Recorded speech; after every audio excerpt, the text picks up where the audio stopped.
The king of the West.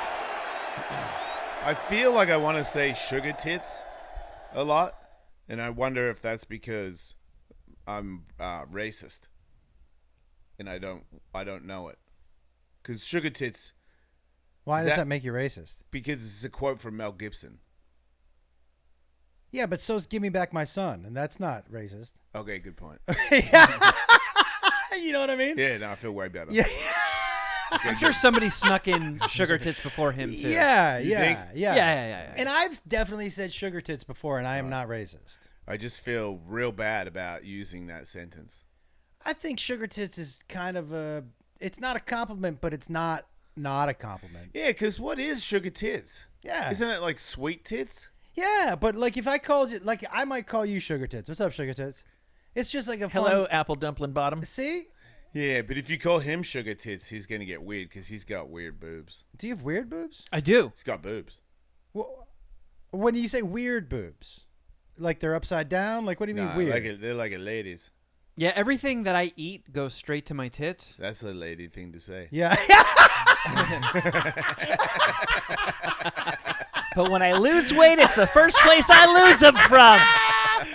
Wait, so you gain weight in your tits? Yes. Okay. Yeah. And is it in the supple bottom part or more of the areola like meaty area? Both.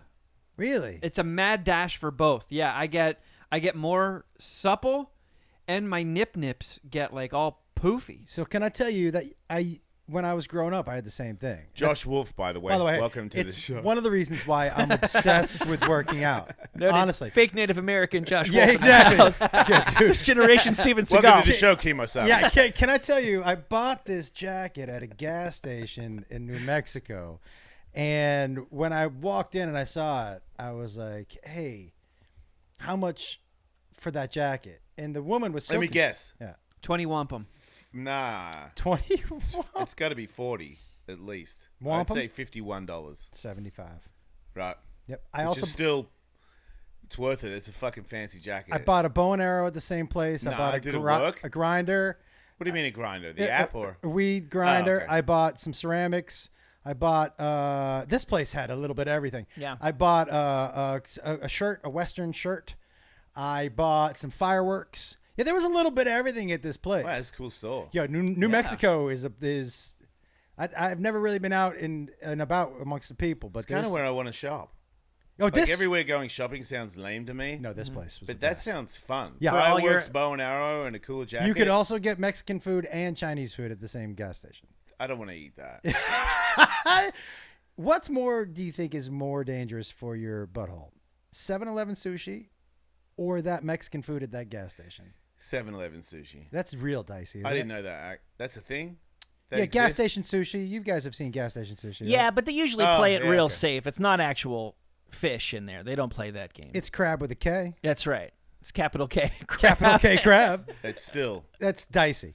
It's not. It's pasteurized fish. Can't do that. Yeah, it's like when I see people buy tuna salad sandwiches from the gas station. You're like, what are you doing? They have granola bars. What are you doing? Yeah, what? There's classier ways to commit suicide. This is a meal just to stay alive, and you're at a gas station. Turn around, and get the granola bar. Don't eat the fucking fish sandwich. Are you out of, or just maybe not eat for the next 2 hours? Yeah. Do you know what I mean? This might be a job for Lunchables. Yeah, just pull up, wait till the next exit. You know, Lunchables are super dangerous. They're apparently like the worst food ever because it's not real food. Super processed. I think like anytime, and I travel a lot, especially in the South, and I go to like those little diners like Shoney's and places like that. But anytime there's a meat product for under $3.99, yeah, I have to bow out. Yeah. Do you know what I mean? When you say steak and eggs, $3.99, I'm like steak and eggs. Yeah. I'm getting a piece of steak and other stuff for under $4. That seems that seems dicey. Yeah. There's a certain age you get to if you're still conscious and want to continue living at a a decent rate, like not just like I'm 50 and I can't touch my toes. There's certain food where you can't do it. It's gonna take a couple of days to recover from.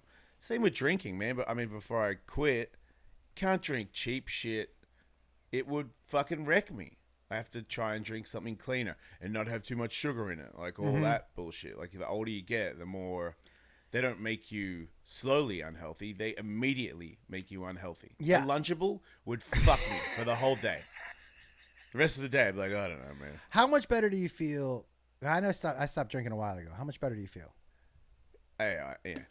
It's the up and down shit Yeah. where I'm just having the worst day ever. I don't ever have that. Yeah, I agree. I find that weed and mushrooms, I don't know if I'll ever stop. Maybe I'll come to a time, but they both work so well in my body. Yeah. Mushrooms especially work so well for me. Like, especially on how I feel about myself and my outlook on the world. Yeah. Like since I've started doing mushrooms, it's really changed all of that for me. How hard do you go when you get into some mushrooms? It just depends. Like last night we did a couple grams. I will tell you something. So mushrooms really helped me. Okay. So in my life, my perspective for comedy, I've always been real easy on myself. And with comedy, I always look at it as a puzzle, right? So say it's 1,000-piece puzzle, comedy is. And so jokes are trying to find the puzzle piece. And not every piece you try is going to work. But I've never looked at it as failure. I just look at it, I need to find a different piece of the puzzle. Ah. I started to apply that to my life. I stopped thinking of success and failure. Life's a puzzle, man. Why am I beating myself up if I try a piece and it doesn't work? I just got to try another piece. So I stopped labeling that, and mushrooms really helped me get to that. Wow. But I stopped labeling things as failure because it's life, dude. Life is filled with that. It's filled with puzzle pieces. I just need to try to find another piece. And so I stopped beating myself up about shit that I had in the past deemed as not working. Yeah. You know? Yeah. Mushrooms That really jacket's really working out well for you. Yeah, dude, it's really vibed me in. You know what I'm saying? I'm the easy rider of this generation. But yeah, It's like your brain has frill. but it really changed things for me. Oh. It's I crazy. might have to, because I didn't think I was, especially with comedy, I don't take myself that serious. I know that I just started, but when I had that call the other day about how many tickets I sold and the reality of it, I was like, oh, I thought I was doing better. But then I realized, what made you think that you were doing better? You just got here. What happened to you that made you think that you were hot shit at all? Because when I was like, oh wait, I didn't sell that many. I sold half as much as I thought. Oh man, I didn't think that, but I also didn't know that. I thought I expected that, but it was a bummer, which made me realize you thought you were harder than you are. Let me ask you a question. Is there a list of people that in your mind that you would leave your house to go see? You know what I mean? That you would buy a ticket and leave your house. There's a list of people, but there are a bunch of people you wouldn't. 150 people, dude, left their house to see you. It's for me, every time I get on stage, it doesn't matter how many people are in front of me. It's such a humbling notion that these people went home from work and were like, we're going to see Josh Wolf tonight. That's our plan. 3 people, 100 people, 1,000 people. The fact that they got ready and bought a ticket to come see me is still, to me, the most unbelievable, humbling thing. Yeah. And so I would never look at it, dude, as I only. Yo, you got 150 people to leave their house and come see you. It was a bit less than that, but anyway. Yeah, you know what I'm saying, though? It's pretty amazing, man. It really is amazing. And this jacket and the mushrooms have really mellowed me out. Nice shoes, too. Thank you. They don't match the jacket at all. That's why I wear them. But it worked. Yeah. I don't know how you did that. Yeah, these are not. I'm not going to try and figure it out. I'm just going to go with it. Hey, man, yeah, cool outfit. Yeah. Why do you say? Fuck it. Why do you say humbling? I always find it so strange that I think that's like the right thing to say, but wouldn't it make sense objectively? Not talk about Josh Wolf. Talk about somebody else. If I'm Bill Burr and 1,000 people show up to see me, why wouldn't I go? Wow, that actually puffs my ego up a little bit in a healthy way. It's natural to go, look at this. You've achieved something. Isn't that the exact opposite of humbling?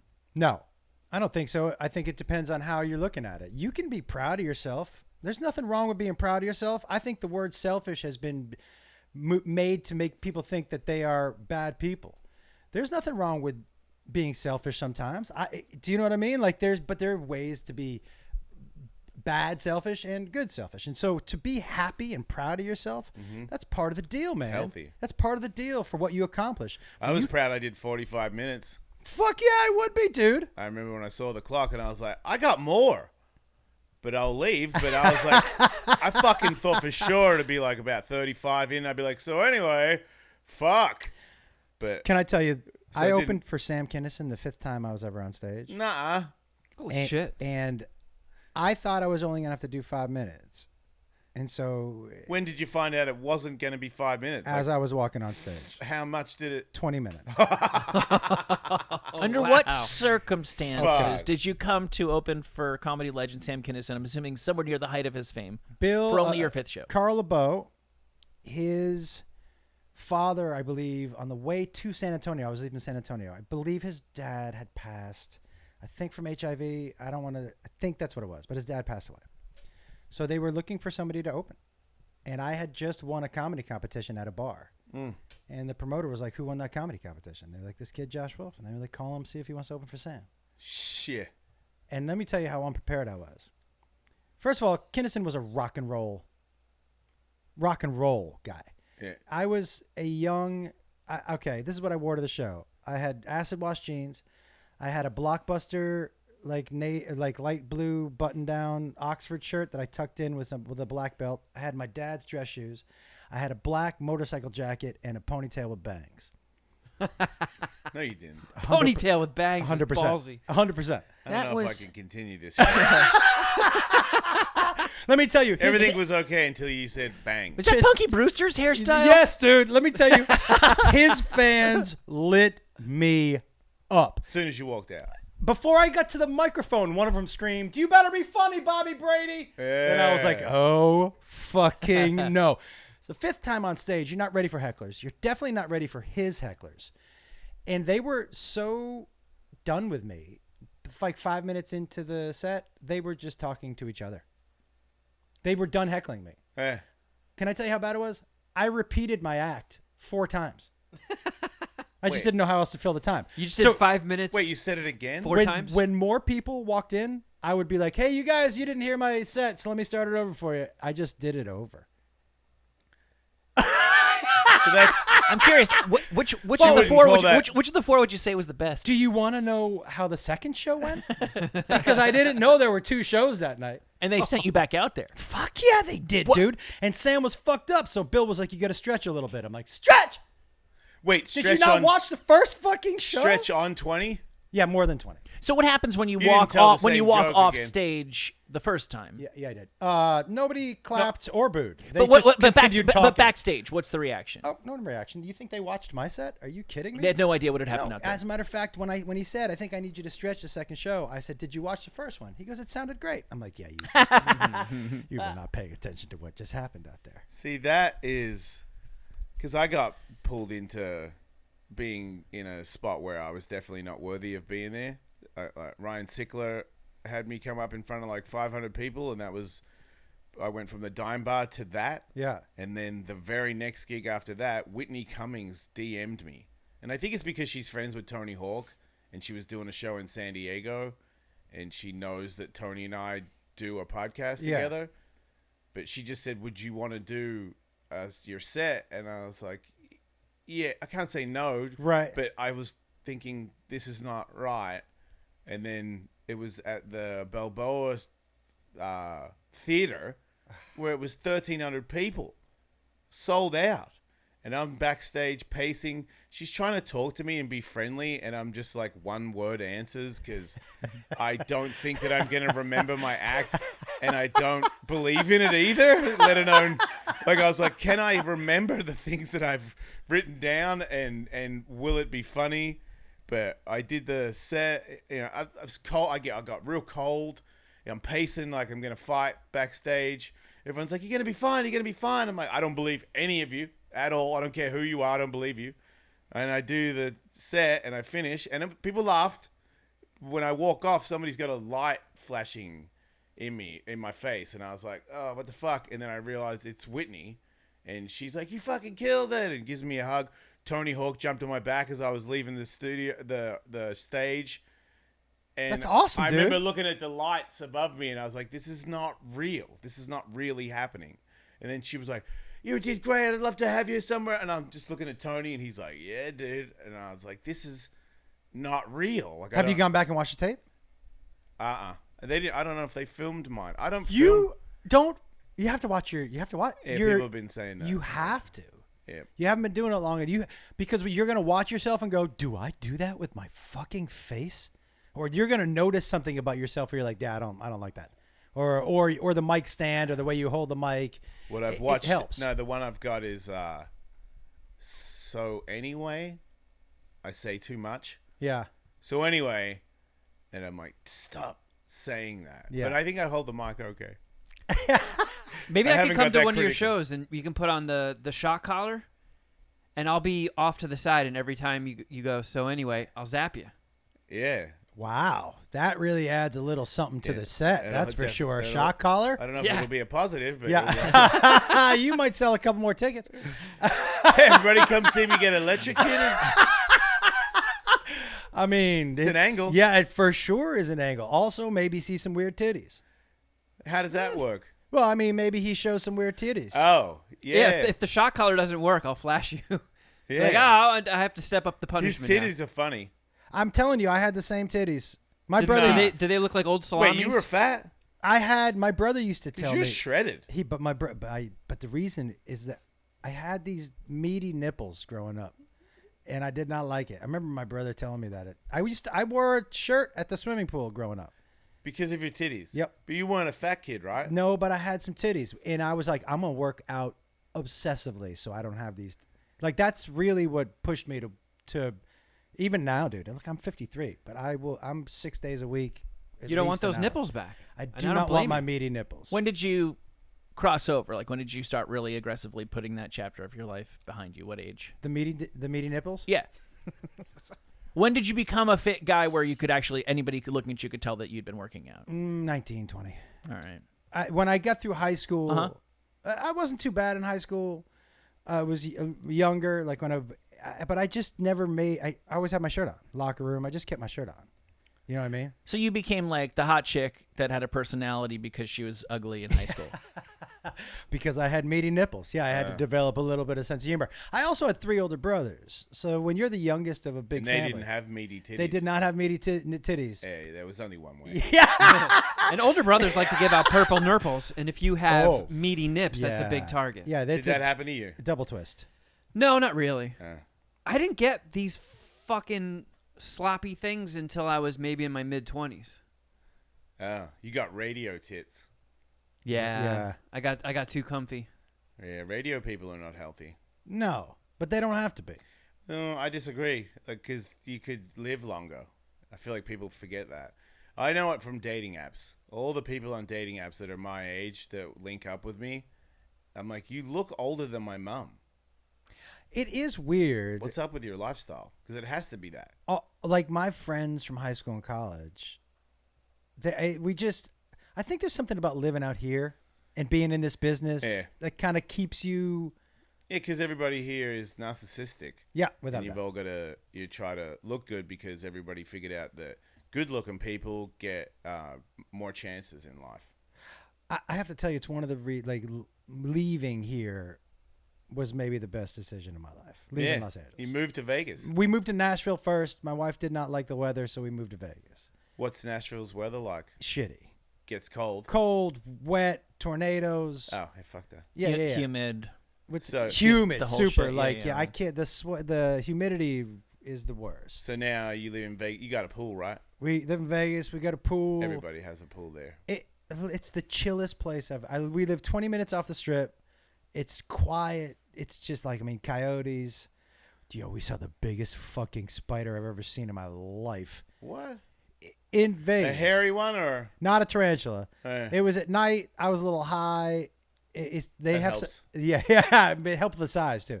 But they're called garden spiders. But I didn't know what that was until I googled it. But they're huge black spiders. Scared. My dog was like, I would like to eat this right now. Yeah. Isn't it weird how dogs don't see danger in that? Have you ever seen a dog fuck with a snake? I'm Yeah. like, dude. What are you not doing? A good, yeah. Do you know these guys have like poison? and that it's apparent to me they don't. Yeah. Yeah, but they don't answer you either, which is weird. Yeah. Do you have a tattoo that says Mon? I have a tattoo that says now. And Oh. I have a tattoo that says now, and I have a tattoo that says us. It's just to remind me to be really present with the people that I'm with. Oh. Because you used to not be like that? I used to, like, if we were at a bar, I would be looking over your shoulder to see what else was happening behind you. Yeah. And LA turned me. One of the reasons I moved, dude, is LA slowly turned me into somebody that I just did not like. Really? You're influenced by it? You know, man, mostly I was comparing myself to other people. This is a town of comparison. I know. And so it makes you feel bad about yourself. Instead of thinking about what I do have, this town constantly made me think about what I didn't have. Yep. You know what I mean? And that's so fucking unhealthy. I moved to Vegas and I'm like, it's good. I'm doing what I love, what I've always loved. I'm literally living my dream. Yep. How could I complain about a fucking single thing? Yep. But living here had me doing that. You don't think it's just entertainment in a whole? Because, like, I found myself doing that when I was working in New York. And I was one step up from an intern, still just being like, why are other people getting these breaks? What the fuck is going on? Like, that guy just got a show, like, came from my level. I'm funnier than that person.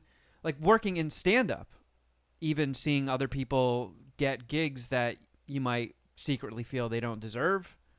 I've never felt that. I'm pretty happy about that. Yeah. I'm happy for everybody that touches the microphone. I'm like, good for you. Yeah. Honestly, I think, like, it's such a defeating mindset because if you're thinking about them, you're not thinking about you and how to move yourself forward. Yeah. But like, yo, you have so much. You know what? If the thing that really somebody said to me, my brother, and I was talking to him about all this shit when I was still living here, and he was like, Josh, I want to give you a little perspective. In the history of people who've tried stand-up comedy, you're in the 1%. Yeah. Stop complaining. There are always going to be people who have more. Who the fuck cares? That doesn't affect your life. Yep. And it was just like, oh, that's right, dude. What am I doing? Like, think about what we do. This is your job, man. I know. We're at work dressed like this. I'm I'm dressed like Easy Rider, and I don't even know what you're dressed like. You know what I'm saying? Me neither. I'm a bit tired. I had a birthday weekend, and I'm like, I put a t-shirt on. Yeah, but you know, it's my perspective has changed so much. It is a good way to look at it, but there's a part of you that has to always have that in there because that's the drive. Yes. You know, I think so. Like I feel the same way Kevin does sometimes, but I also think not everybody is trying as hard as I thought they would, and that's always, to me, I see that as I can do this too, because these guys are just out here smoking cigarettes and drinking, and they come up and say the same thing over and over again. They ain't trying to fucking progress. You know, I can tell it's more of a social thing to them. It's their lifestyle. And I'm like, I'm happy that you're doing that, but I see that everybody I've met in comedy is not like obsessed and just trying to constantly create, because that would be intimidating. Yeah. I'm like, oh my God, everybody here is fucking heavy hitters. But most of the people I meet, they're just like, take it or leave it. Fucking. Most people don't understand the intense work it takes to be good at comedy. Comedy is not easy, man. No. It's not fucking easy. And there's so many people out there trying it right now. It's because it's similar when I do Ellis Mania and people want to box and they say that they've never lost a bar fight. I'm like, that doesn't mean shit in here, you know, because there's you've probably told some stories and people laugh. Your friends think you're funny, so I'm probably a good comedian. No, that doesn't mean if you're a funny guy at the party that just automatically means grab a microphone and you're going to be brilliant at comedy. There's a whole fucking art form to this. It takes fucking years for your body to understand how to do it right. Just like all the other things that I've tried in my life. No one ever just goes, oh, kickboxing, fucking spin kick, fuck it. It doesn't work like that. No. So it's the same as... And you know what? Eventually, you start to learn what you say funny. So I can tell a joke 2 or 3 times on stage, a story, and be like, yeah, that's not gonna work for me. I know right now. Like I'll write jokes and be like, this doesn't sound good coming out of my mouth, but I'll send it to somebody who I know can tell that joke. Because I know what I say. You got my number? Yeah. I know what I say funny, and I know what works in my brand. Yeah. And some stuff just doesn't. But you know what I mean? Of course. Well, yeah. I mean, I can compare that easily to like songwriting. Yes. I always ask, like, and they always pretend they don't know what I'm talking about, but I've asked a couple metal guys. I'm like, do you ever just come up with, like, a really awesome Britney Spears hook? And you're like, I can't use that, Yeah. but I can't fucking turn it off. I sit around playing music all day. Man, that would be a great song if I was Britney Spears. Like, no, man, no idea what you're talking about. Like, you're full of shit, dude. You've played Hit Oh, Me, no, Baby you just One More live in the Time. dark? You live in the dark dungeon? Oh, my God. The Prince of Darkness Yeah, only comes out when you play guitar. You That's just it. jerk off to White Zombie Records. I get it. Yeah, I mean, that's part of being an artist, though, man, is that, like, you're 360. Yeah. You know what I mean? And some shit works for me and some shit doesn't. Yeah, I'm excited about it because I know that the more you put in the work, the more you start to understand it. And the more you understand it, if you're very passionate about it, all of a sudden things open up and you go, oh my God, I could do this. I didn't even know I could go there. Like, I feel like that happens every couple of months where I realize I see somebody say something or that they changed their bit for the next night because something wasn't. And I was like, oh wow, you could do that. That means I could do that. Yeah. And it's the same with skateboarding and all that stuff. Where I got to the point where I remember skating and going, I'm going to do this trick over there, this trick over here, and this trick over there. And then I got to a point where I would drop in and I'm like, I don't know what I'm going to do, but I'm going to do a lot of shit. That's how I feel when I walk on stage. Right, because I have an idea. Like, if there's a couple stories I'm working on, I know I'm going to do those in the set. I don't know where they're going to go. Yeah. Generally, the only thing I'll know is the first 2 jokes. And those 2 jokes are always based on the city. I write them when I get there. So the people who come to my show know, oh, he's present. This is, Yeah. you know what I mean? Yeah. This is happening right now. Yeah. So I really try to be specific with the city. And then depending, like, I have a bunch of stuff to pull from. But you know what it does for me, dude? It keeps it fresh. One of the reasons that I still love stand-up, and when I tell you I love it, I fucking love being on stage, is because I make it different for myself every night. Yeah. You know what I mean? It's like a new pool I'm swimming in every night. And I think if I did the same hour in the same order every night, I think that would get a little boring for me. Yeah.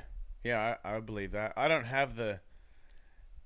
You will. I don't really repeat because I never remember my story the same way every time I say it.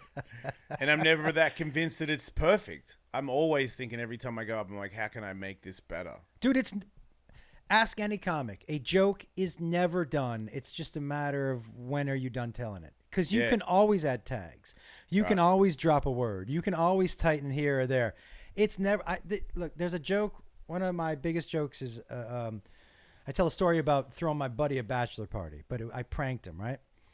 And instead of hiring a stripper, I hired this enormous 6-foot, 300-pound woman to beat the shit out of him. It was hilarious, dude. She came over and fucking wrecked him. But I stopped telling it for like 4 years because it was a big story, and I have a lot of new fans, so I've just been breaking it out every now and then, and I tell it just a little differently. Yeah. Do you know what I mean? Yeah. Just because I'm a different person, it's a different time.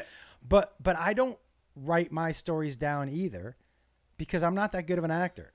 Yeah, so if me I have to neither. remember the words exactly, I'll fuck it up. I'll fuck it up. All Yeah. I'll think about is the words. Okay, I good. was there. I know the story. Yeah. It's a little different every time I tell it, but it's the same story and Yep. it keeps it fresh. I would Yeah. do the same thing, dude. Yeah, because I feel like because I can tell some people write word for word stuff, and it just seems It's not for me. so impossible for me. I'd be trying to remember the words on the page. I'd Yeah. be in my brain. That's I'd what be I would be picturing doing. the computer Yeah. screen, right? I don't want that. I want to relive the story as I'm telling it. Yeah. So Yeah, me too. Punchlines are pretty much the same, and the story's the same, but the words I'm using are, Yeah. are different. It keeps me in the moment. What's the show you're doing with your son?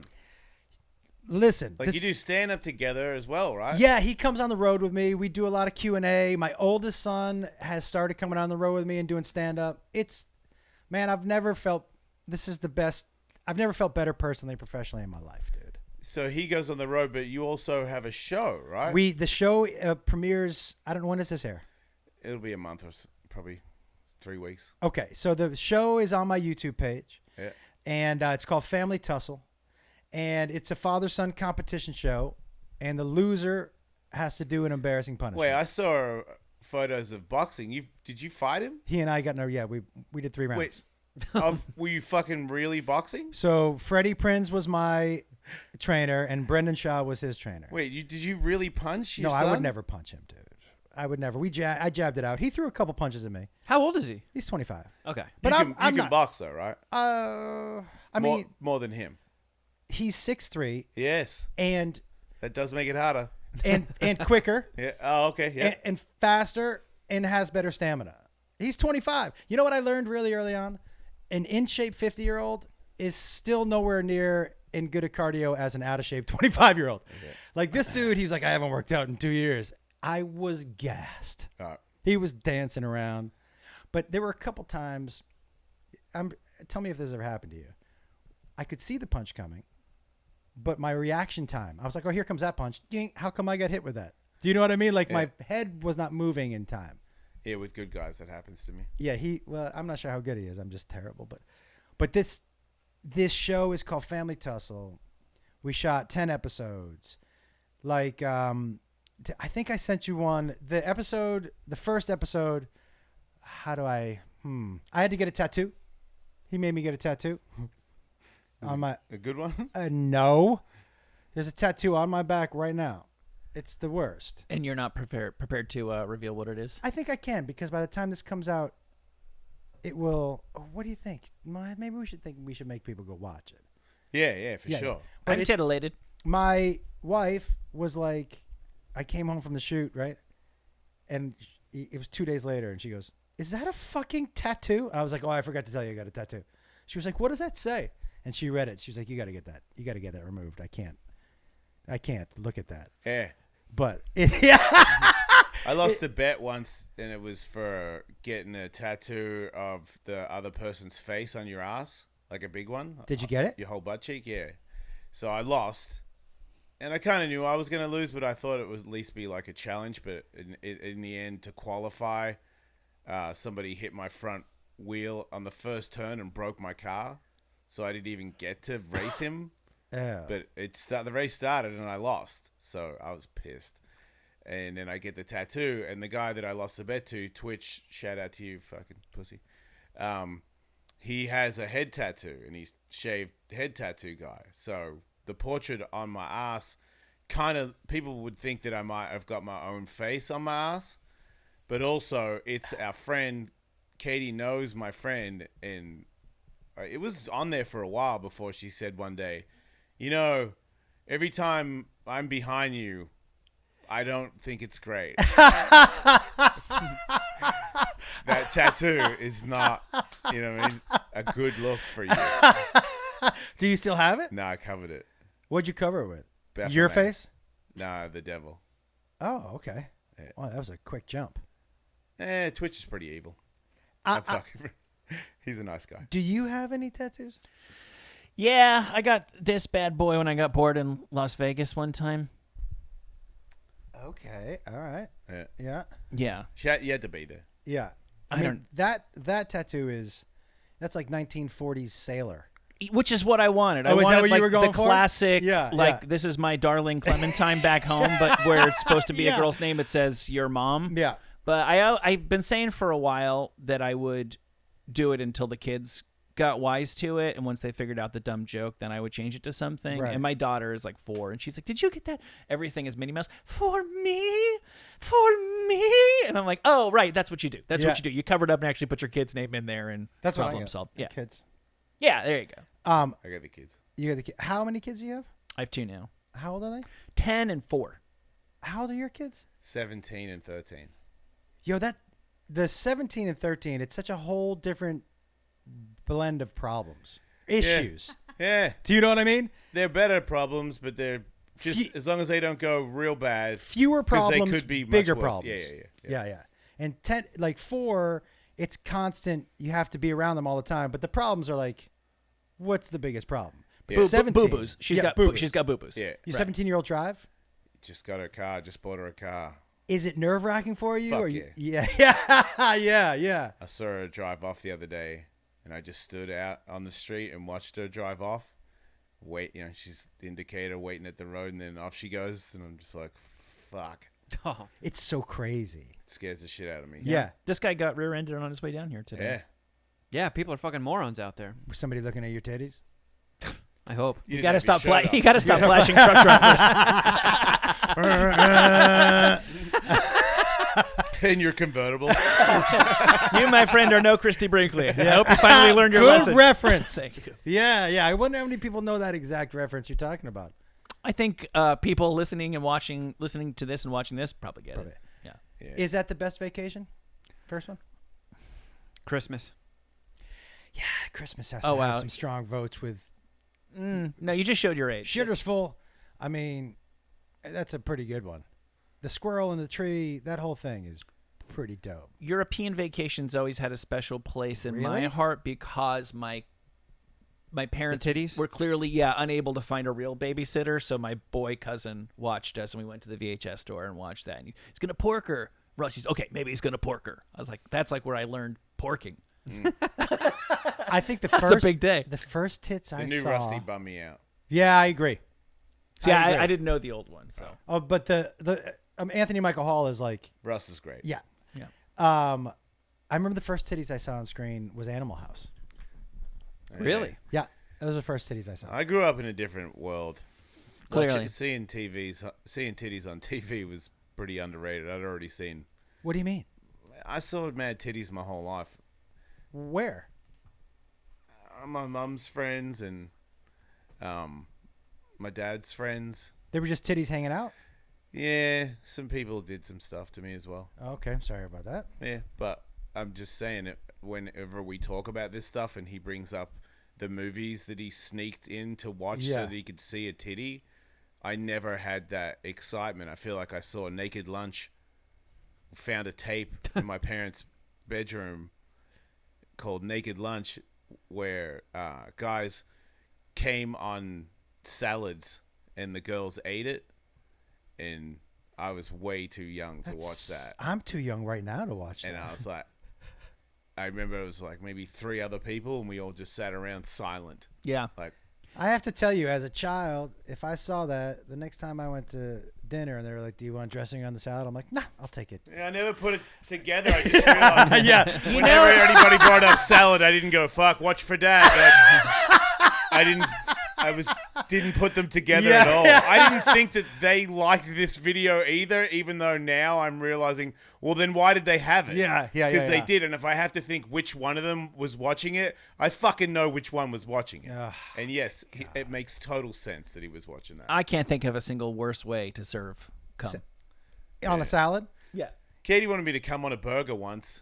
And it That's was- better. like cheeseburger or just like She made a burger. I think it was a veggie burger. Uh-huh. Maybe not. But she made it all pretty and stuff, and she took the bun off the top and was like, "Come on it," and I was like, "Yeah." And I was jerking off over the burger, and I just felt weird. I don't know if I could come Why? on a burger. How do you come on a burger? I thought you were serious. I was like, it just felt weird, man. But coming on a burger is like, I worked on a show once where everyone wore diapers, and they were like, What? "Let's see who can pee or poop in the diaper." My brain couldn't. I couldn't do it, even though I knew I had. Do you know what I mean? Like there was something. Yeah. So I don't know if my brain would like. There's nothing looking at a burger that makes me want to come on it. Do you know what I mean? Yeah, that was happening. Yeah. And I wasn't sure that I wanted her to eat it. Yeah, I'm with that. You felt was bad like- about ruining a burger? I just felt like she was like, "I'm gonna eat it." I'm like, "It's horny," but it's not. Something about I felt like I don't want food. I'm not a food cum guy. I guess I figure that's how you discover that.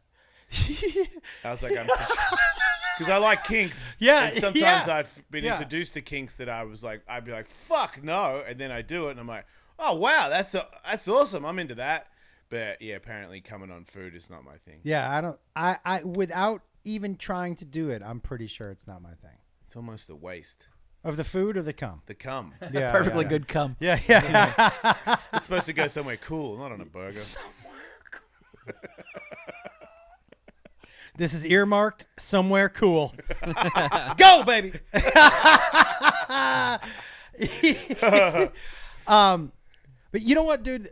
Guys like you, and I remember when you started this on your own, and when that whole thing was happening with you, and I'd reached out to you, and you were like, "I'm a little nervous about what's next for me." Hey, and, still nervous. but always bet, and I was like, "Dude, you had a huge show without them. You'll have a huge. You had a huge show with them. You'll have a huge show without them. Like people like you, and watching guys like you.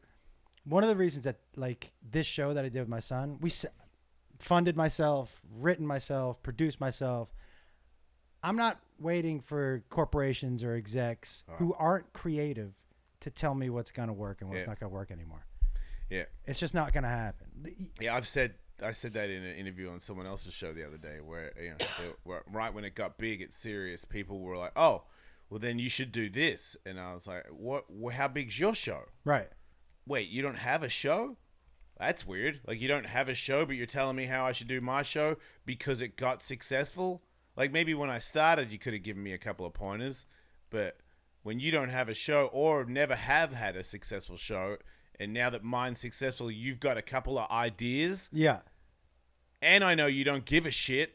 And not to mention, I had so many bosses in that world where every time there was a new boss, he would call me and say the same, almost word for word, on the things that I should do to improve the show. And I was like, is that your job? Like when you get, and now you're in charge, you call the person and go, some people, the fans don't know everyone's name, so maybe mentioning the names. And I was like, who? But by the fourth time, I was like, you have no idea how far you just fell on this phone call. Yeah. Like, I will never take you serious from here on out. That's a I should say Michael Tully from fucking New Jersey. What's your opinion? Every fucking episode, 5 days a week? Shut the fuck up. Let me ask you, do you think this show is better now than it was when it was on Sirius? Different? Is it different? Is it better? What do you think? I mean, I think it's different, but I think it's better from the end of Sirius to now. But I think at one point, at the very start, I was a lot more aggressive, and there was an audience for that. And there's aggressive. How did that show itself? What do you mean? I was just wrecking everybody on the show at all times, or wrecking anybody's name that popped up. That was kind of half my job. It was like, everybody's a bitch except me. Got it. And I'm the hardest cunt on the planet. And if you don't get hard, you're a bitch. Show me your tits. Kind of like that guy. Right.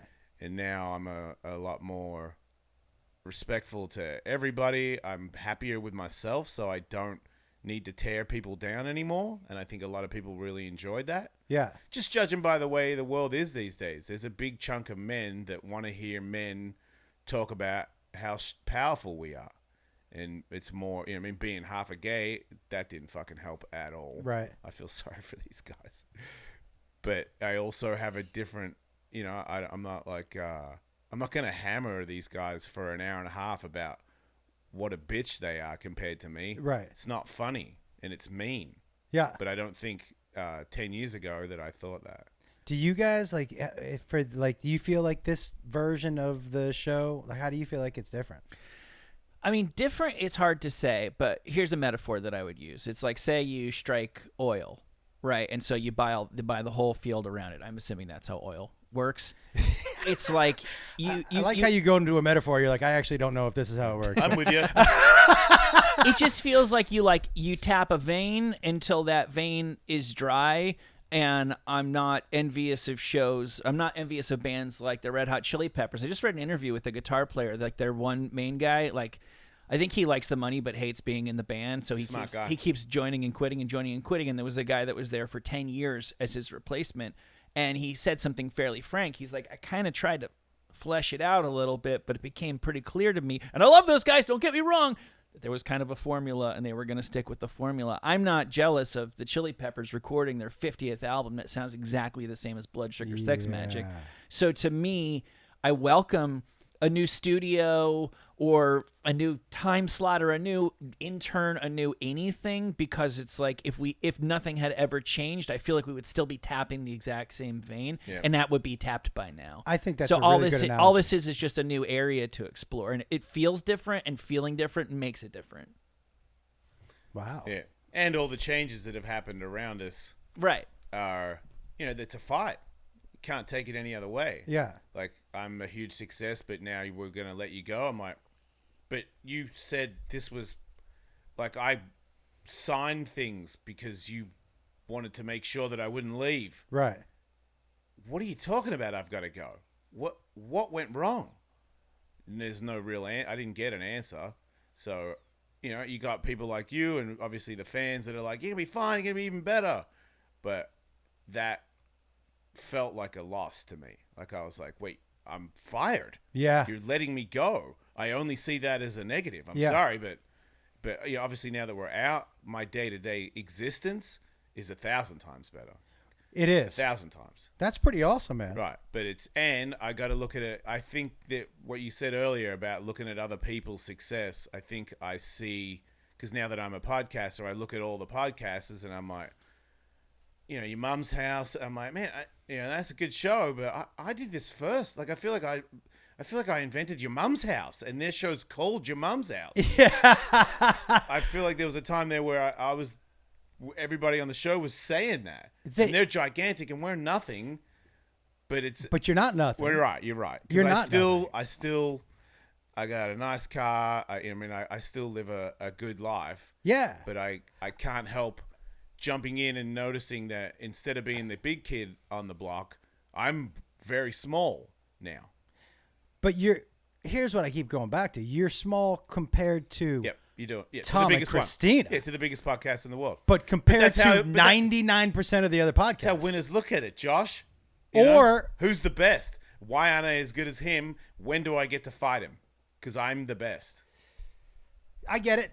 I want to take on everybody, and I don't mean anything. I know ill-will exactly what you towards mean. Anybody, I just want to win. I agree with you. When I used to be Terribly honest. I don't you too. appreciate There's myself. listen, when I used to open for people on stage, my goal was I hope you can't follow me. I went on stage with such intention to burn that fucking stage up before them. Yeah. Take that, Sam Kinison. Yeah. What are you gonna do now? Didn't quite work that show. But I'm with you. I'm 100% with you on that. But that's like a personal little fire for yourself. Yeah. I totally get that. I understand it now. Like, but I think at one point I would competing and just do it. comparison is two different things. Yes. And It's two sometimes different they things. get Of course. They get, I step back a lot more than I ever did. So now I might go there and then I'll step back and go, dude, because it's not like I don't realize, like, how's your day? What did I wake up in this morning? What's my car? Like, my kids want a fucking e-bike. I can get them an e-bike. Yeah. That's not everybody. No. That's a very lucky person right there. Not to mention my job is fart jokes with these guys or going to the ramp and skating with Tony and telling fart jokes with Tony. It's not Titties. Not a bad joke. Yeah. Yeah. I mean, these are not the best, but Wait, you mean these flapperdoodles? Oh, okay. So that See? nipple, that's kind of what mine used to look like. don't hide your gut. Oh, There's- it must be a little chilly because they fucking went down a little They're bit, but they pretty- usually look worse than that. They're So- very youthful. Mine, Yeah. my almost boobies used to look like that, but my areola were way meatier. They What do you usually mean? are. Oh, wow. They were like fatter. Yeah, they They had had a a little. boner for the YouTube Yeah, people. sometimes he has that. Oh, really? Yeah. Oh, you I'd say- pushing them together? Yeah. Just It is amazing because your face is starting. You're starting to look old. You are 40 after all, but your boobs Yeah. are still barely legal. Yep. Yeah. Yeah. I'll lead with that from now on. Yeah. You take no shirt and cover your face. You'll get ID'd when you go to Yeah, nobody will let you into a bar. Or any establishment in the world. Definitely not a playground. Did that's we ID for the shirtless sure. guy with the luchador mask? Is that Ellen? I was about to. I hook know, up right? with- They might have similar chests. That was a fucking good call. Yeah, I think so. We're close. If Ellen and you both put t-shirts over your heads, I would be like, who's who? I was about to hook up with a girl for the first time once, and I took my shirt off. She goes, "Aw." Oh, was like, no. "What?" That's better than when you took your pants off. Yeah. She goes, "You kind of look like a prepubescent girl." Oh. Did you still bone her? Well, she was still willing, so yeah. Yeah. Has a girl ever said to you, I want you on top because I want to see your titties bounce? They've asked for me to be on top, but I don't know if that was the reason. It might have been. Yeah. That's right. pretty hot, though. Yeah. I would do that. I don't have bouncy titties, but I don't care. If you say get on top of me, I didn't hear the rest.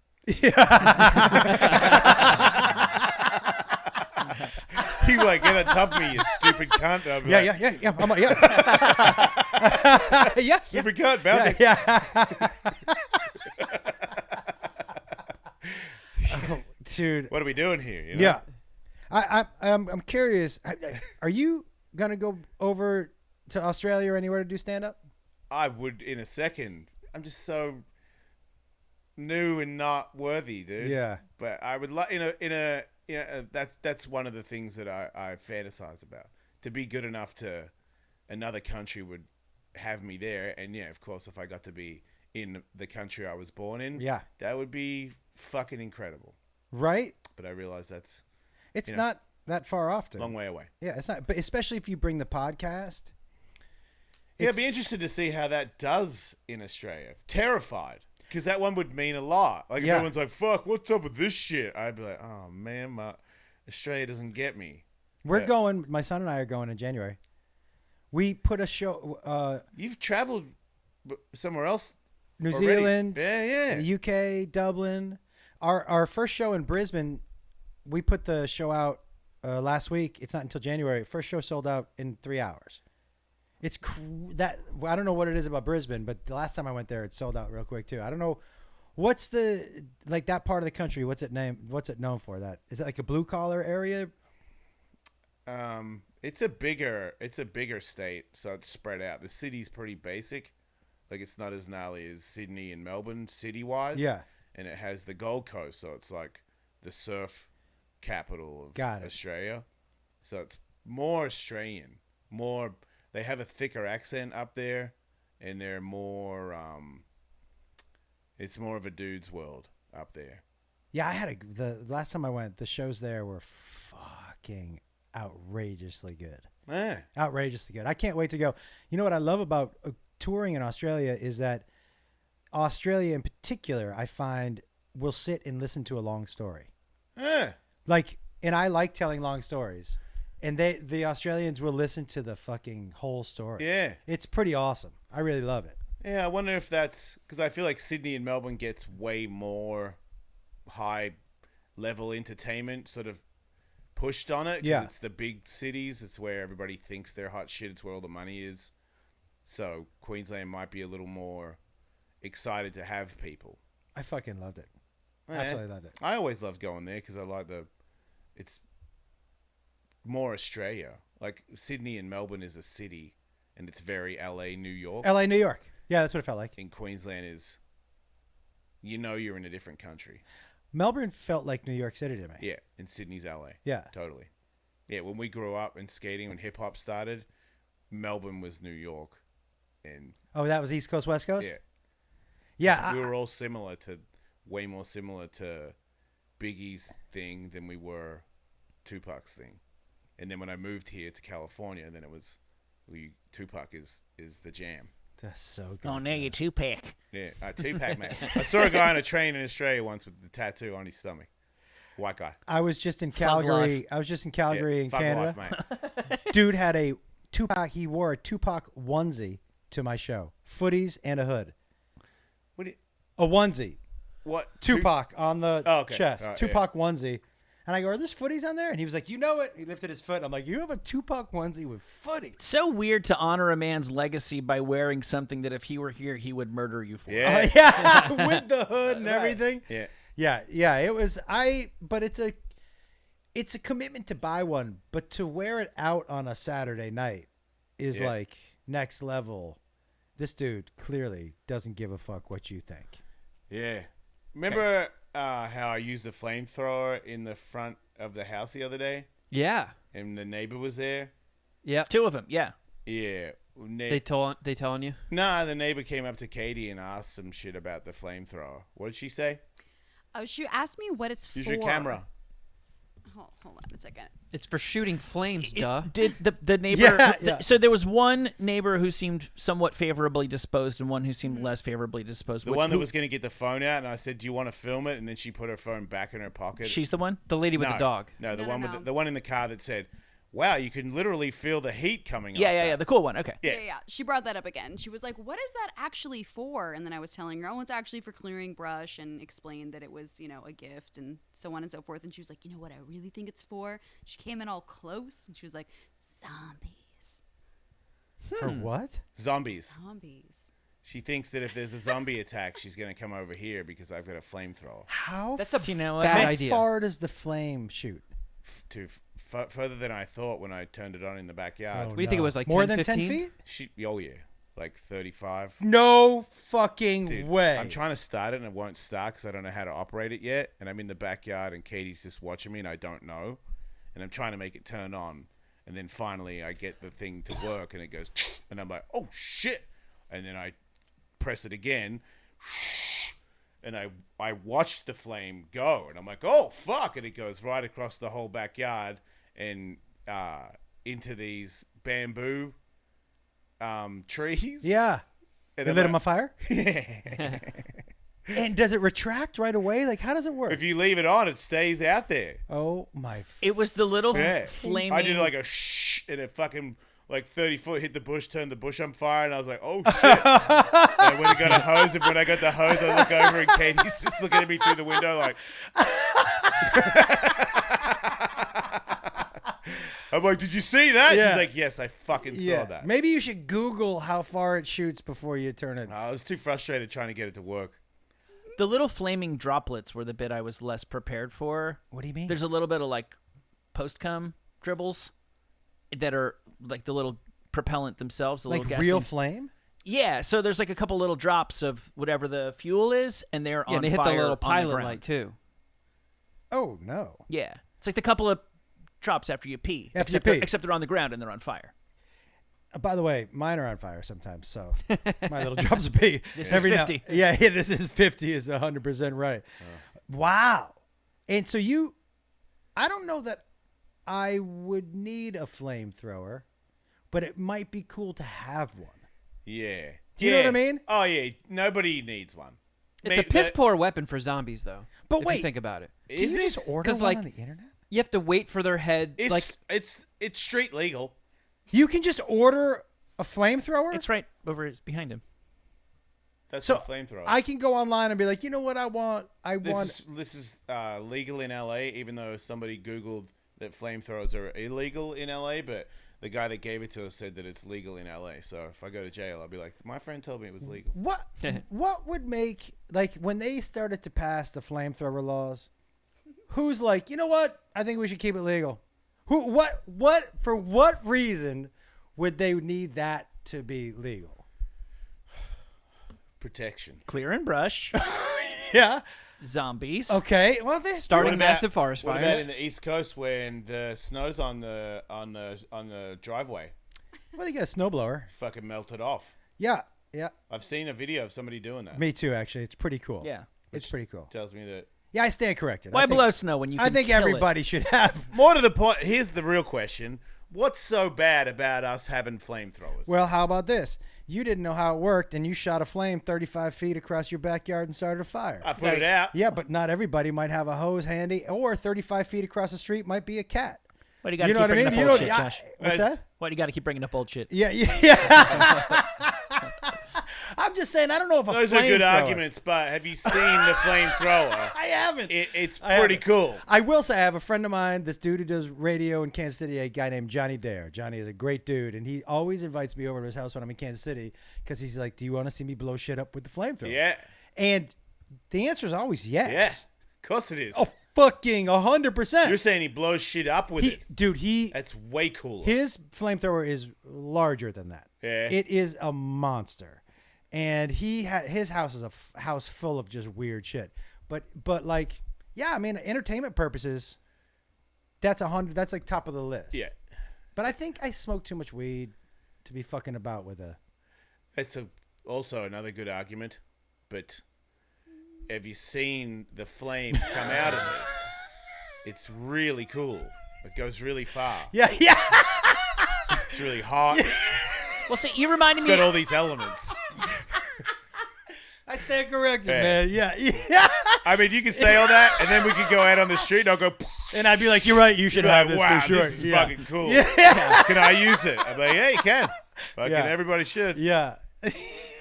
You reminded me a couple different things we talked about today. Reminded me of this news story that I saw. Like, are we supposed to define what people are allowed to have and use based on what the stupidest and least capable members of Yeah, society because if are that's the going to do case, with nobody it? should have a car. Or alcohol? Because there's a story that I'm going to share with you guys about a guy who Interesting took question. mushrooms by his own admission and went on a plane. It was a complete fucking nightmare. Are you talking about me right now? And I don't need to read the comments to okay. know that somebody goes, oh, and we're supposed to legalize these? Like, yes. How many people have been fucking nightmares on planes because of alcohol? More. And yet it just gets a pass, right? Right. If somebody does something weird, if somebody murders the catty corner neighbor's cat with a flamethrower, I would maybe. never do that, by the And way. you can't blame it on weed. Because most people could smoke weed and operate a flamethrower without murdering pets. I'm proof. I don't have. Zero deaths. I want to let you know that I do not have a well thought out answer for that. All I know is that why. It's super cool, and I Yeah. would love to have one. Point, why? Counterpoint, why not? Yeah, Fire yeah, comes yeah, out. yeah. I think we've reached Yeah, I think- the yeah. crux. Yeah, really. And by the way, This is just a classic definition of, like, what is human society? I would like to have one. Yeah. Yeah, I just don't know. that's the correct answer. Yeah. There's no doubt about it. I would like to have Feels one. good when you're in charge of it and you're sweating. Yeah. Do you ever fire go and- out just like a banana hammock, and that's when it like a banana hammock and some goggles with that thing? That seems the way to go. dude. Katie, Listen to Goggles over here. we're filming shit tonight. Yeah, I'm telling you, banana hammock goggles. That's a photo shoot. Fuck yeah, that's Yeah. gonna be a tremendous. Wait Do you for have that. goggles? Yeah. I don't think Yeah. I need them, but it is a good look. It's a good look. That's Yeah. what I mean. Like the strap one, and Yeah. then because when you shoot it, the flames will come in the glasses. Oh, wow. Okay, that's a good idea. You know what I'm saying?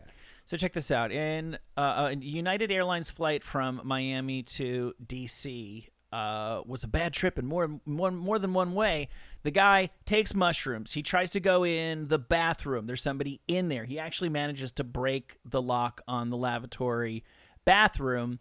He's running up and down the aisle, clapping loudly near the cockpit and yelling obscenities. He's smiling in random people's faces. He's staring at people. Upon being calmly instructed to take his seat, he titty twisted a flight attendant. I mean, that's Yeah, terrible. yeah. I mean, by the way, that guy still sounds better than any drunk person on a plane that I've ever encountered. Really? The dude who's That's pretty just bad. smiling at people like, "Hey, wah." Did you see the drunk Wah, guy? wah is pretty heavy. Some you guys don't see like the- some girls don't like the tune in Tokyo, Josh. Oh, I thought he did it to a dude. No. I just assumed flight Oh, I attendant. thought- It could have been. I thought he did it to a dude. Did you see the drunk dude who punched the flight attendant in the back of the head? Yeah, that's funny. See, what you? I would fuck that guy up. Yes, on the plane, Yeah, I would. 100%. I thought you meant flight attendant dude gave him a little titty twister. I just took it for granted. Yeah, it's that not- It was a flight attendant's breast after she Oh, there you calmly instructed him to take. Yeah, his not funny. Okay, good. Not But cool. the titty twister, I grew up with 3 older brothers, so titty twisters is like, that's like a way of. Yeah, but those are your brothers. You Yeah. got to be friends with the person you twist titties on. There's no doubt. And so what I mean is, if you're taking mushrooms on a plane, Yeah, shit's gonna go sour. yeah. And if I'm titty twisting a guy, I'm not doing it maliciously. I'm like, hey, wonk wonk. Yeah. Do you know what I mean? I It's hard think to get angry on mushrooms. that is, in my way, the drunk person always seems angrier to me, and the Yeah. mushroom guy just Fuck seems yeah. like, do you know what I mean? Yeah. Although I take mushrooms and use, I can't imagine the plane is a great place for Fuck no.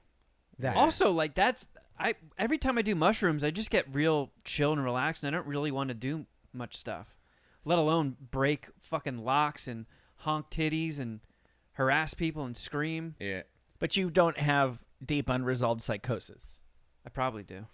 yeah, that's different. Yeah. But some of those people, they smoke weed and they go insane. That's right. That's Yeah. right. Or they drink and they Yeah. go insane. Or they do nothing and they go insane because Yeah. they're insane. Yeah, that insane part I think is the big one. One time Exactly. before weed was legal, I had a lot of weed food in my bag, and I was paranoid, so I ate all the muffins. Of course, And then- we've all done that. And then it kicked in right before we took off. And when we took off, I was pretty sure the plane tipped and went upside down. And I was looking at everybody else, and everybody else was acting like it was normal. So I was like, it's not upside down, but I'm pretty sure it is. And I was holding onto the side of the seat, trying not to say anything. And I just powered through, and somehow we were not upside down. And Yeah, somehow. that, So the moral of the story is you didn't actually barrel roll. yeah, we lived. That's great. But That's for a great second news. there, it was pretty heavy. Highway Also, to the danger alcohol, zone. different story. Turbulence, real bad. People in the plane crying because turbulence got, you do like we did a couple of drops and shit. Yeah. And I was super drunk listening to Metallica, and I was like fucking super wasted too. Like that was back when they kind of wouldn't stop. They'd let you keep drinking. Yeah. And you want some red wine with your meal? And I'm like, I've already had like 6 vodka tonics, but yes, I will have some wine with my meal. And then, yeah, I'm raging to Metallica, and I remember looking over at a couple, and they were holding hands, and the wife was crying. And I was like, I gave him like a weird like smile, like, and it didn't fit. It didn't make sense to them. They Yeah. were like, you're psychotic. And I was like, oh man, I look psychotic. But I'm just enjoying my music. I was absolutely positive that we weren't going to go down, and that everybody was a pussy. And if we go down, because I always think about death a lot. If I'm going down in a plane, this is the last couple seconds of my life. I don't want to fucking cry it out. I want to rage, you know? Yeah. Go out like, fuck yeah, Metallica. That's a cool way to go out. Not, oh, please don't. Like, fuck that bitch shit. I don't think that I would have that presence of mind to decide not to be a bitch Yeah. if the plane starts to go down. If I was sober, What's I'd the be closest different. you've come to death, Josh? Well, I had a pretty bad car accident when I was in high school with the windshield. I had meningitis, which was touch and go. And not Unpleasant. great. Oh, the worst. What is that? Meningitis? Yeah. I don't know I don't know exactly. What does it attack? Your head and your spine. Oh, shit. It's like a real, I don't know how to describe, but it's a terrible bacteria. And Is it like a septic thing? if you Is your, Google, is your poop attacking you? I don't think so. Oh, I know that I'll I never had, be a doctor. I know I had the worst headache I've ever had in my life. I know that in order to see if they had meningitis, they had to drain fluid out of my spinal cord, right? So I had to do a spinal tap. Yeah. I know that I was sick for, God, it had to be almost 3 months. Fuck. So you thought that's how it was gonna end. Yo, dude, it was far and away the worst thing that's ever happened to me. But they fixed it. Yeah. Yeah. But like it was, I think that's the closest as far as like physical. That hitting the windshield was not great, Yeah. but like I think those are the two closest ones. Did your life flash before your eyes in the car crash? Or was it too quick? It was too quick, but I remember sitting by the side of the car. I was in high school. I remember sitting by the side of the car, and the EMT who came was my youth football coach. And he showed up. I grew up in a small town. And I just remember him going, oh, I hope. It was something along the lines of, oh, not him, or I hope. Because I was slumped against the car, you know. And when I went back and looked at the car after the crash, we went to because the cops took me. He was like, I want to show you how lucky you are. Yeah. Yo, my friend and I, we weren't wearing seatbelts. Our heads hit the windshield so close together. He was like, if you guys had touched heads, your heads would have fucking, both of them would have just. And he was like, you got so fucking lucky that you guys are both here. Yeah. But I will tell you, it changes perspective, man. It just, it like, I don't drive like an asshole anymore or any shit like that early on. Because I was like, if I die because I'm an asshole behind the wheel, I'm going to feel like such a dick. Yeah. Do you know what I mean? Like, there's so many other ways. Life is good, and there's no reason for you to end it because you're just like, you need to get to Kookaroo. Yeah. You know what I mean? 5 minutes earlier than everybody else. You know what I'm saying? Yeah. You have had near-death experience? Yeah, a lot. And it slows down too, so it's always kind of traumatic. What do you mean it slows down? Well, when things get hectic, things slow down for me. Because there's a way out. Maybe. So whenever I have a car crash, Go into there's those Matrix few mode? seconds where I just go, oh fuck, and I can see like what's gonna happen, and I'm like, don't, no, you know. Yeah. It's like motocross jump where I fucked up and I'm in the air and I'm like, I'm gonna die. Like you already know where you're gonna land and it's not in the good spot, and it takes way longer than it takes. You know, like as soon as I take off, it feels like, you know, a couple minutes. What's the headspace in the air like that? If you know something bad is happening, what's the headspace? Are you preparing? Like to get out of it, you got to land on your bike. That's the first thing that you learn. Like if you fuck up on a big jump, you can't bail. If you leave the bike, then it's just your body in the air and you're dropping like, you know, 50, 70 feet. You're going to fucking explode. So you got to land on the bike, even if you think you're not going to roll away, you've got to use the bike first. So the first thing is I've done it where I've took off and I was like, oh, no way. And I've gone to get off the bike and I'm like, you can't, you'll fucking die. Stay on. And I've got back on and gone, you got to be fucking, how bad is this going to be? Like, am I going to die or am I, you know, I'm definitely going to hospital. Like all those thoughts. And you try to make sure the bike, as much of the bike as possible, lands underneath you. Yeah. And then explode. Like I've done it where I broke both my ankles. Just boom and fucking, you know, explosion and bounced off the bike. But the bike took the hit. And because my feet were on the pegs, it broke my ankles. You know, it's crazy. My instinct would be to bail also. Yeah. It Well- happened. The only people that don't bail are good guys. Yeah, If you're just learning and you accidentally did that, you're for sure jumping off. Oof. Only people in the know, which should work out. Like if you're doing fucking 100-foot jumps, you should have been around in moto for a long time. Yeah. So you know to do that. Most guys, when I see this happen, they do that. It's pretty rare that someone steps off. Unless they think they can, because I've seen people come up short and they jump over the bars and skid down the landing ramp and the bike takes the hit by itself.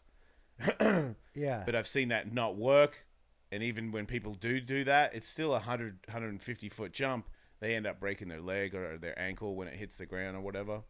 But if it's too flat and you don't have the bike, you'll die. Yeah. You have to use the bike. I had never fucking thought of that. Well, you have to bear in mind, I don't want to put words in your mouth, but ramp skateboarding is over and over and over being really high up, looking down, not always being sure if you're going to land and figuring out what you're going to do about it. Wait. So he's got reps. You're not sure you're going to land it?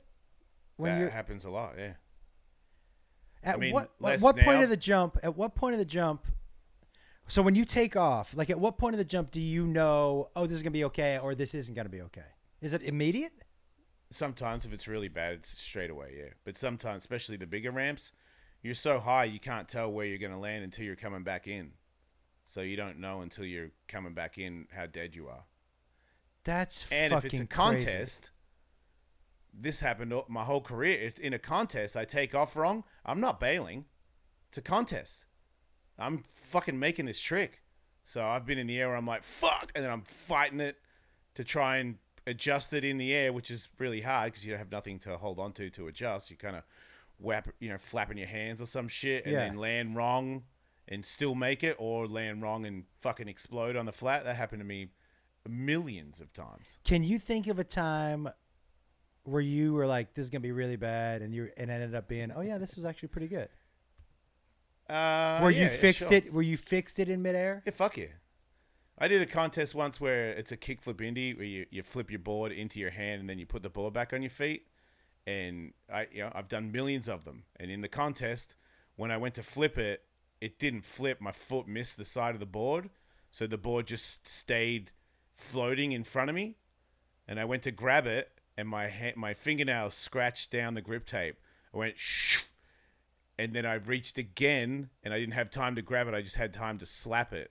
So I slapped it down to my feet and landed it and made That's it. crazy. And it was like, it's not a trick. It doesn't count. But I basically just ghosted an indie air and made it levitate in front of me and did some weird thing. But everyone was like, holy shit. That. But also several other times I've done that and I've grabbed it and thrown it on at the last second and just exploded and ate shit. Because usually that's not going to work when you do it like that. You have to. But a contest is where all of us, we are all, if things go wrong, everybody, not just me, everybody in a contest, when they do things wrong in the air and it's their ride that they have to make, there's a certain point where you can't get it back. But if it's fucking close, all of us will try it. But what it's so amazing to me, dude. I don't know if you guys have this, but you're talking about during the danger time, your brain is slowing down for you to make Fuck it. decisions. Car crash. I've been in so many car crashes when I used to race cars. That's a Every time specific something skill, would- dude. For your Everybody brain to has slow it. down. Everybody has it. Every athlete has that. I don't believe anybody. Baseball, I think everybody. You think it all slows down I in think they those? slow it down. Yeah. That's got to be what makes somebody go to that next level. Because during those pressure situations, the people who don't succeed are when things speed up. Yeah. And the people I'm sure that can slow it down and be like, this is relax and treat this the same way you treat everything else. Because there's a way out. I see people get hurt sometimes doing things where I can see that they went into shock as soon as it started and they didn't do anything to get themselves in a better spot. Yeah. And it made the slam that much worse. Like, I see it sometimes where it pisses me off. I'm like, what the fuck were you thinking? You went, oh! Like, yeah, people do that. Like, oh, no! Yeah. I'm like, you close your fucking eyes and just say, oh, no. I go, like, is there a way out? Because I'm thinking from prior experience where I have slowed it down and wiggled my fucking way out of death. Not one time, millions of times. I did it. I fucked up trying to do a 540 like 6 months ago, and I looped out right when I took off, and I spanned the 540 on the way up without my board, and my body was still spinning, and I was not coming down yet. So I had to commit my shoulder around again, and I span a 900. And I don't do 900s, especially now. I'm fucking 50, and I was upside down, spinning upside down. Yeah. And I had that same feeling, like pain's coming, big pain's coming, but keep spinning. And I made it all the way around and like hit my knee and just flicked out onto my ass and didn't get hurt at all. So sometimes it really fucking helped. Like, and I felt it. Right when I looped out, I could have gone, oh no! And that would have meant that I would have stayed upside down and landed on my head like 15 feet to the ground. Which is probably what would have happened to me. But I don't it's have not that. if you practice it. It's But not. to an extent, it's you realize this is like you're saying the exact opposite of what you started off saying when we're talking about comedy, and you're the relative master for that. You were the you and Sam Kinison show didn't know how to write the ship. Yeah. You now, like I know somebody is cute, but somebody I know is starting a podcast, and they were reading me the script for how they're going to say goodbye at the end of the show. That's nice. It's a lot of work. Yeah. That person works too much. Yeah. And I was like, that's great, and Yeah. that's awesome, and that's really nice. And the best part is, hopefully within 3 shows, you'll never need a script again Yeah, to say, yeah. thanks for listening, bye. Yeah. Pretty easy. Yeah. But Yeah, you can not, just riff that one. not if you've never done it before. Yeah. That's right. So there's got to be some Tully, combination you of. said once before that we've had people on the show that were nervous to be on a show. No doubt, right? Yeah. And you could see that they were trembling, and you can, like, we've all felt it where this person's panicking because they're on our show. Yeah. And we're like, who? Yeah. We do this Monday to Friday. Like, nobody gives a fuck, dude. Yeah. Like I try to not make a habit of But it. he obviously thinks that everybody does because he's like, well, actually, Yeah. the hand shaking, and I'm like, this guy's about to fucking faint from an interview on the Jason Ellis show. Like there have been times I don't recommend it often, but there have been times where I've been like buzzing in plumbers while I'm talking on the air via text message. I've ordered Postmates. I will tell you, Saturday Night Late Show, most times, at least one time while I'm on stage, while I'm telling a story, what I'm thinking is, all right, my plane's at 9 a.m. Yeah. If I get home Right. by 1, I could probably fall asleep by 2. I'm still telling my story, Yeah. but my brain is, Yeah, because it's automatic. Yeah. You've got it. yeah. Yeah. Especially that Late Show. So that does, yeah.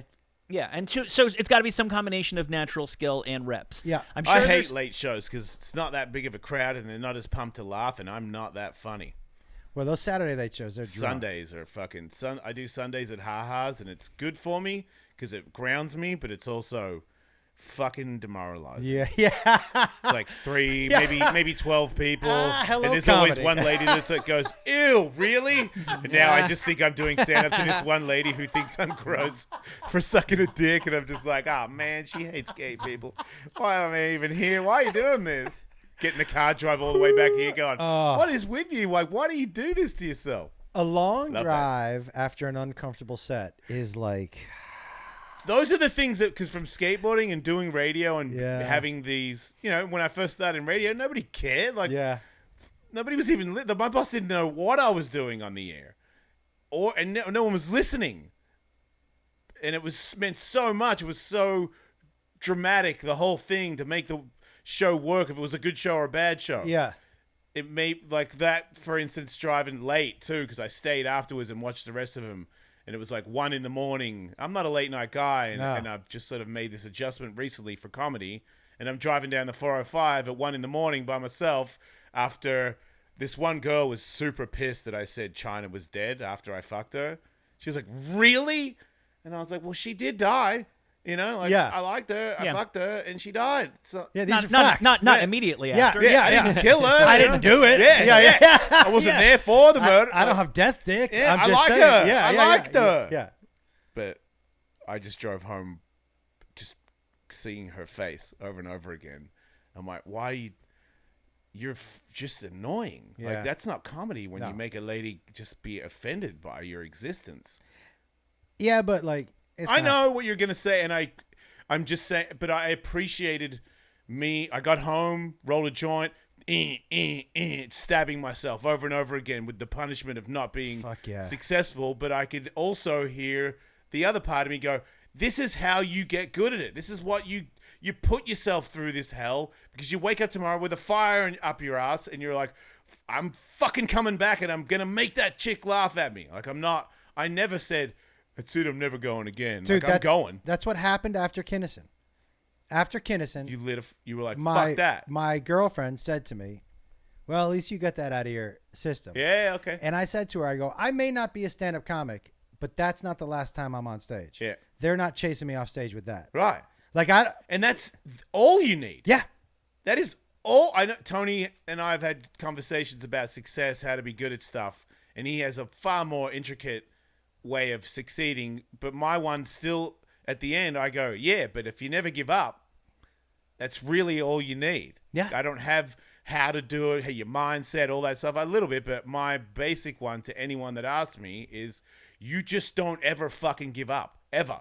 You get beat and you wake and you get up with vengeance. You do it that again. That person is guaranteed success. As long as the bus doesn't hit them or anything, Yeah. they're going to make it. It's just that you get slapped and you go, oh yeah, that person is guaranteed victory. I agree with you. And like, comedy will slap you all the time. Even good guys get slapped. 100%.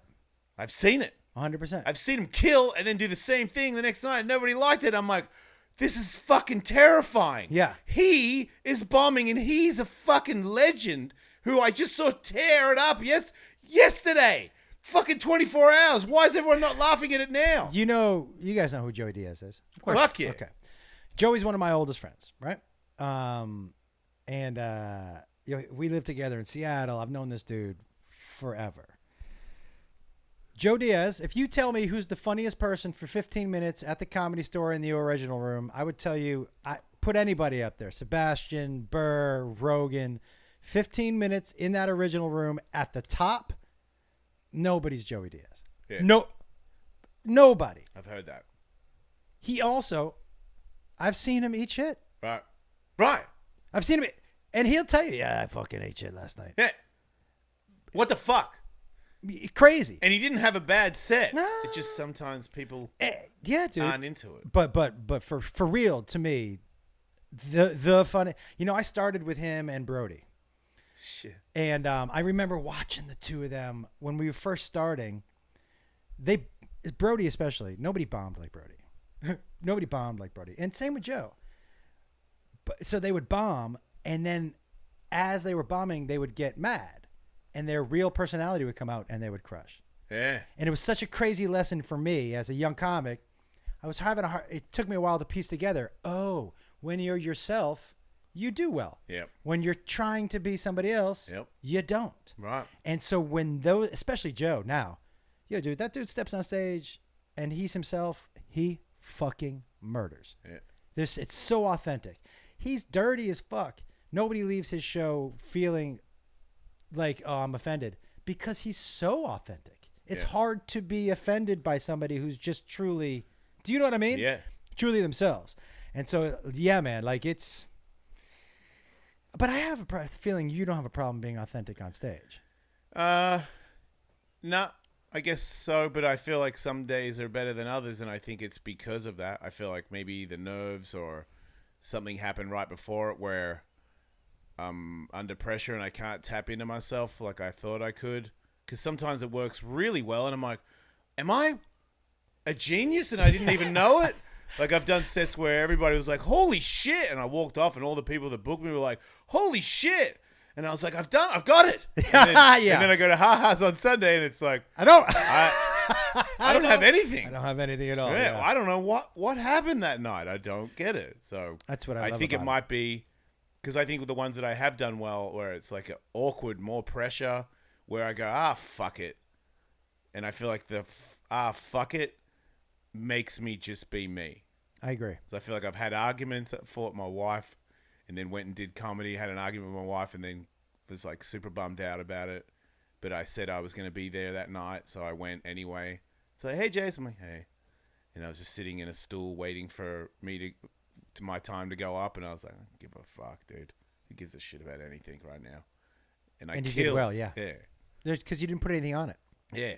I looked at the crowd. They didn't look like they were going to appreciate anything I was going to say. I'm like, are you ready to suck butts for 10 minutes? Because you're about to. Dude, you were probably more relaxed during that set. Yeah, it almost made me want to fight my wife before You're I go welcome. Please don't fucking congratulate yourself. Yeah, it almost made me like, man, I should just be depressed all the time. I do better. But that wouldn't be worth it. No, probably not. Probably. Yeah. Anyway, we got to fuck off, I think. Yes, we do. We have another show to do in about 10 minutes I don't think I know at this. patreon.com/EllisMate. Yeah, we're busy. I really appreciate you guys having me. We appreciate you. I Please- love having fucking awesome guests. Please, guys, check out this show, Family Tussle, that I do with my son.